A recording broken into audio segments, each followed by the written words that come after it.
brutal lore of Eythrope, enslaved giants and dark gods.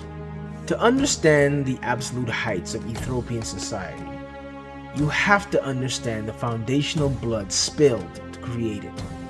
Eythrope was not a gift given to its people. It was a cosmic prize claimed and engineered by Korgim, the Supreme One. Eythrope exists as an independent planet, separate and distinct from the adjacent fairy realm of Avalon.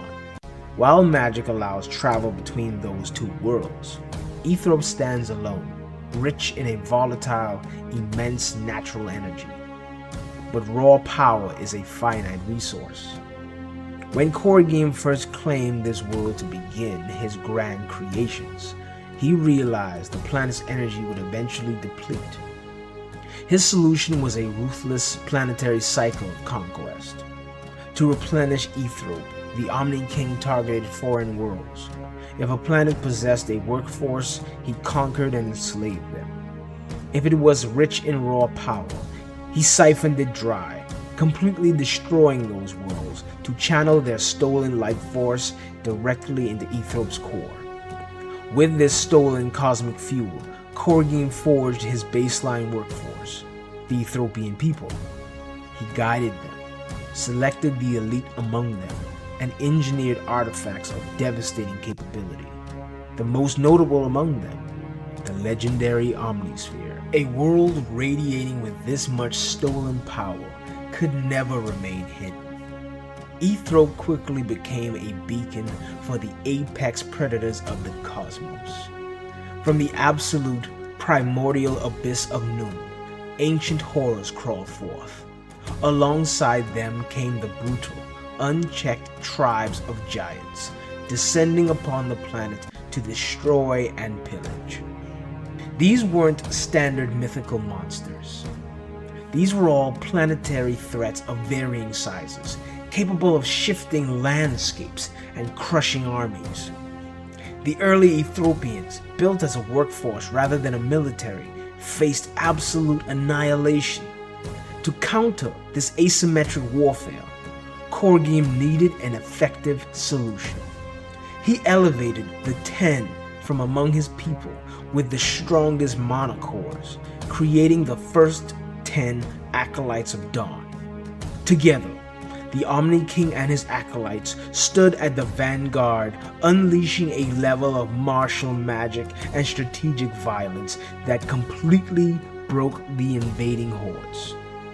The war didn't just save Eythrope, it redefined it. Korgim did not just defeat the invaders, he broke them.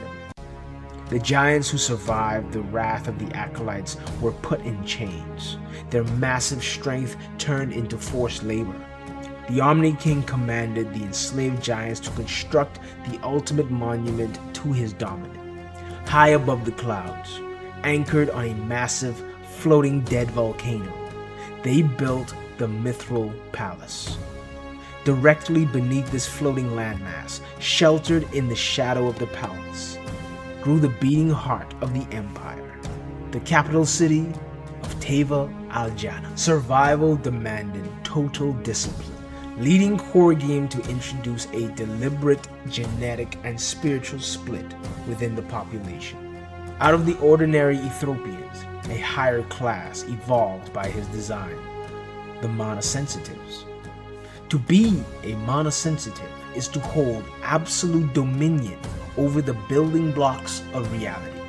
While ordinary soldiers were blunt force, monosensitives can produce and manipulate energy in its most universal, raw form. But this power alters their entire biology. Monosensitives possess unparalleled regenerative traits, allowing them to instantly restore their own flesh and heal non-fatal wounds. They can also heal others, though doing so takes additional effort, requiring them to manipulate and rely on the patient's own fading life energy rather than their own. Even their bloodlines are hyper-optimized for the Empire's survival machine. Monosensitives possess total conscious control over conception, right down to predetermining the gender of their offspring. Furthermore, their child undergo accelerated mental maturation. They bypass vulnerable childhood years at a rapid pace, achieving independent, survival-ready consciousness as quickly as possible so they can stand on their own.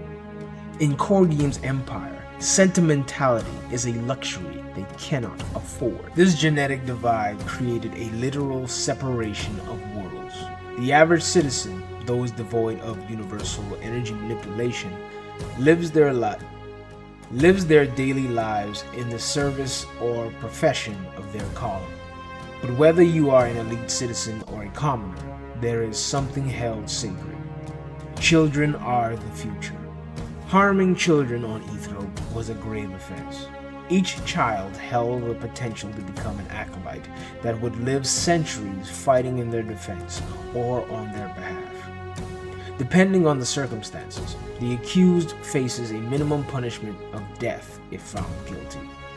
The moment a citizen manifests mana-sensitive capabilities, they and their family are immediately granted passage up into the clouds, transitioning into a life of luxury and absolute privilege within the grounds of the Mythology Palace. The palace grounds on the floating volcano serve as a high concentration military enclave. Here, the elevated caste enters a brutal pathway of advancement. Prove your worth, and you have a clear pathway to become an acolyte.